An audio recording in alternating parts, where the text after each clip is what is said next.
Welcome to the Business of Psychology podcast, the show that helps you to reach more people, help more people, and build the life you want to live by doing more than therapy. Hello and welcome to the Business of Psychology podcast. And today I am changing my tune. I have decided to go back on some of the advice that I have given over the years about social media and the importance of it to the average private practice. And I hope that this will be a really helpful episode for you if you are somebody who is really feeling the social media fatigue, doesn't feel naturally like it's a good home for you, it doesn't form a cornerstone of your marketing strategy.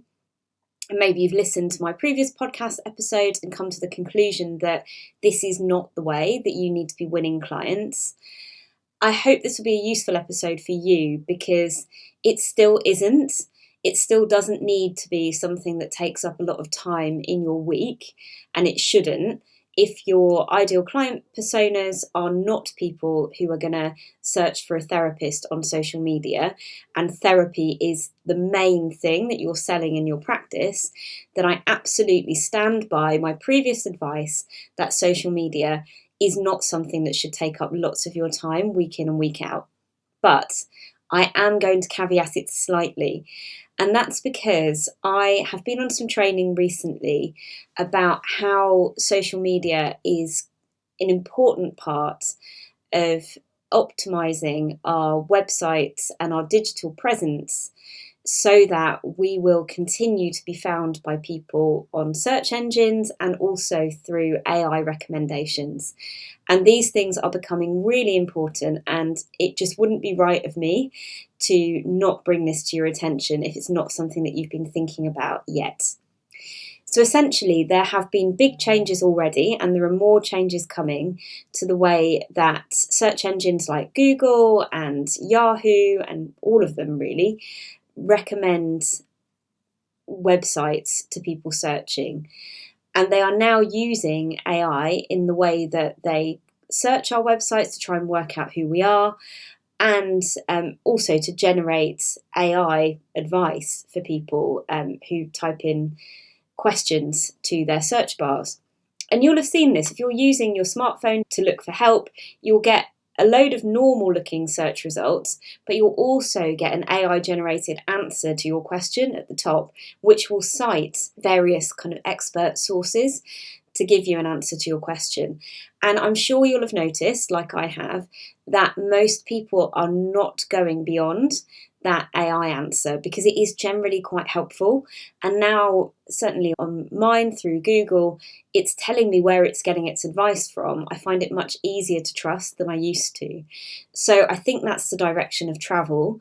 And eventually, I think we're going to end up in a world where people just ask a question verbally to their AI, whether it's Gemini, ChatGPT, Claude, whatever they're using, and they'll just take the answer that it gives rather than bothering to look through a page of search results.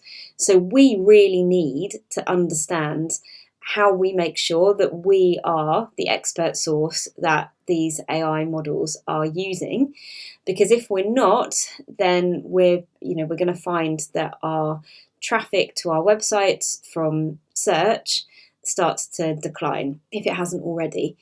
So the good news, because I know that probably sounds a bit scary, I actually think it's a good thing for us, because the good news is that now, because AI is so much cleverer than the previous technology that the search engines were using, it's able to piece together our digital presence from wherever we are to understand who we are and the services we offer in a much deeper and better way.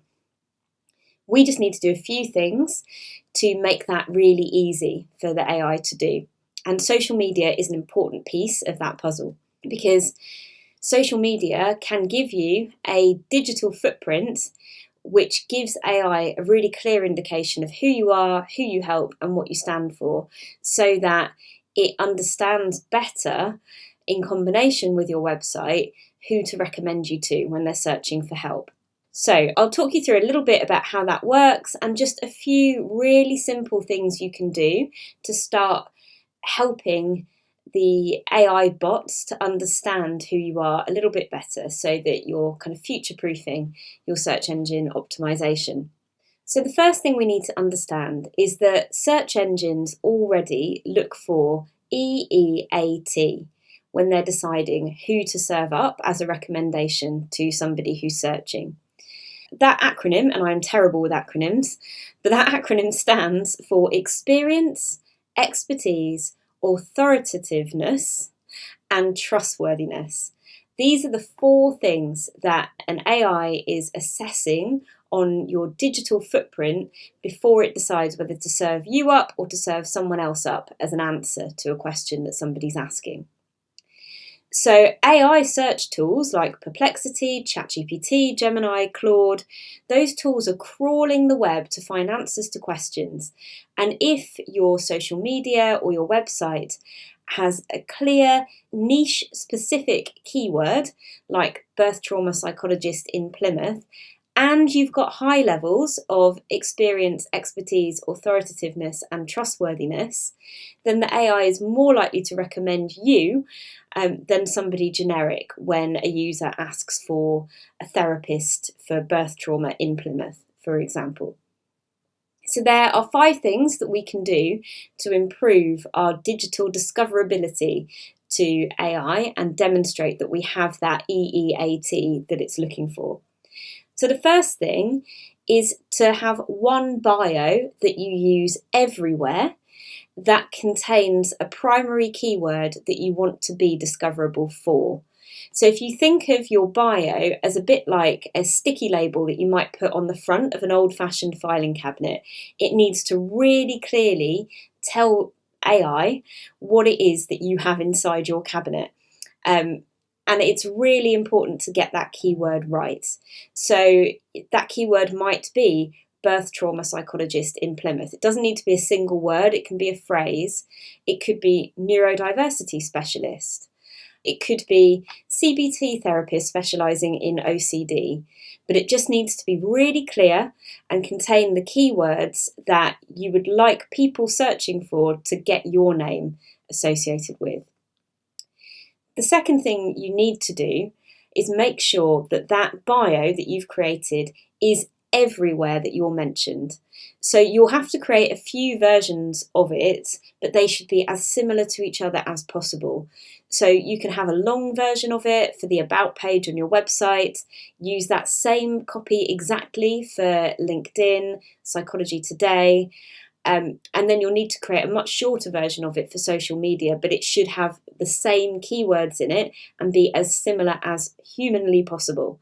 So that bio that follows you around gives you a really clear digital footprint that the AI can understand. And within that bio, you want to show off your experience, expertise, authoritativeness, and trustworthiness.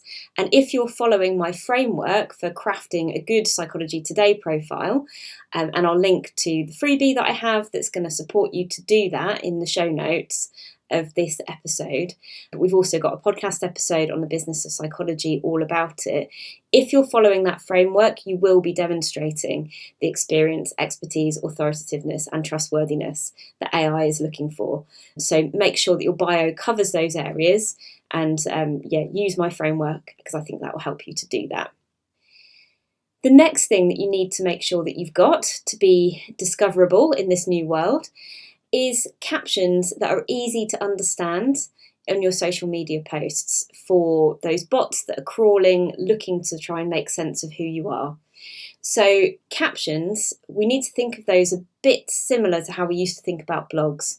So we want a title that has your keywords in it that people would be searching for.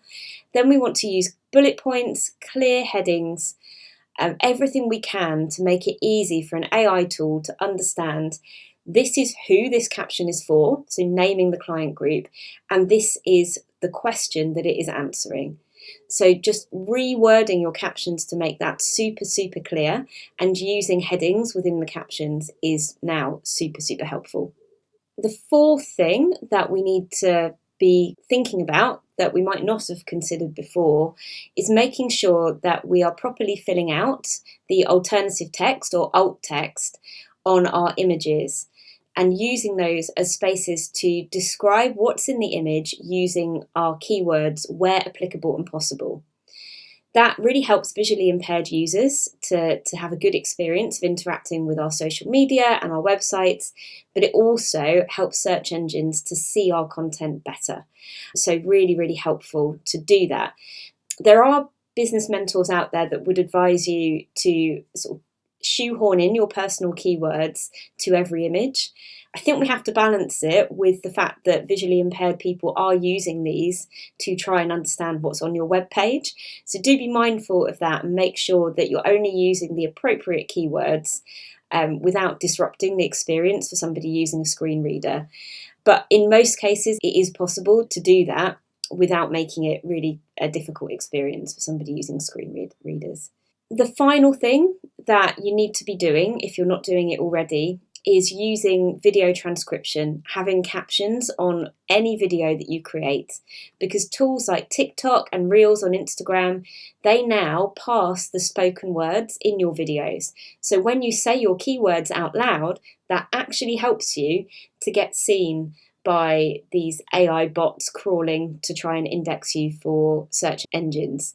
So everything you say now counts, which is wonderful for people like me that say a lot more than I write. And I think is overall really useful to all of us, because I think a lot of you put out a lot of content that previously has been really useful thought leadership content, but hasn't necessarily helped your website to get more visible. And now all of that hard work that you've been putting in, guesting on podcasts, creating social media content, all of that will now go towards getting people onto your website, getting the right people onto your website. So I think overall this is really positive, but it probably at this point sounds like a lot of work. And I am not suggesting that just because of these things, you need to now be posting every week on social media. If that is not part of your strategy, it doesn't need to be. What I would suggest instead is creating a shop front on social media where you have a few clear posts that follow this guidance. You have an optimized bio. And like I said, I will make sure that my freebie on how to create a good Psychology Today profile is in the show notes for this episode, because if you follow that framework, you will not go far wrong. And if you have an optimized bio and just a few posts that have your keywords in, really good images that also have a good reason to link to your keywords, then that will be enough for AI to understand who you are and for you to get this benefit without you necessarily needing to post all the time. Of course, if you do have a reason to be posting on social media anyway, that is going to be nothing but helpful so long as you follow these principles. So I hope that that has given you some food for thought and potentially some optimism that we might be able to use the changes that are happening in search to be found more than we have been before, to show off our expertise in different ways and in ways that I think feel quite exciting and will hopefully help us to rise above some of the AI generated junk that is out there that will not be able to demonstrate that experience, expertise, authoritativeness and trustworthiness because it's not real. So, I mean, it fits as well with another trend that we've been talking about on social media, which is this trend towards authenticity. So if you are thinking about putting out some talking head videos, for example, to really demonstrate your EEAT and to make use of the fact that that will now be transcribed and used to help you rank, then you can take heart in the fact that those videos do not need to look good. They don't need to be super well edited or polished, because actually people are getting the best results with videos that look like you've taken them in your front room and just kind of gone for it without a script. Because that's the thing that AI can't do. AI can't do the kind of human touch, the real talk, the unscripted bits that we can do really well. So this doesn't need to be a big and arduous thing in your life. It's something you could spend an afternoon on and then forget about for a while, and maybe revisit once every 3 months, once every 6 months, to keep those posts up to date. But it's something that I really think could help us to be more visible in this slightly scary digital world that we're entering. So I'd love to know what you think about this. You can reach out to me. I'll be posting about this stuff over on @RosieGilderthorpe on Instagram. Or if you want to keep in touch with what I'm doing on the send parenting side of life, then you can find me at Dr. Rosie Gilderthorpe on Instagram too. Are you tired of just talking about starting your practice, but never quite committing? If you're ready to stop dancing with burnout and finally go all in on your practice, my 90-day programme, Start Up Your Psychology Practice, was made for you. This is a group coaching experience designed to help you ethically replace your full-time salary in part-time hours. We handle everything from legal compliance and GDPR to attracting your first consistent stream of self-funding clients. No more piecing it together on your own. And here's the best bit. Sign up before the end of May to get £200 off your investment. Let's build a practice that gives you the freedom to live your values. Apply today via the link in the show notes. Thank you so much for listening to the Business of Psychology podcast. I'd really appreciate it if you could take the time to subscribe, rate and review the show. It helps more mental health professionals just like you to find us, and it also means a lot to me personally when I read the reviews. Thank you in advance, and we'll see you next week for another episode of practical strategy and inspiration to move your independent practice forwards.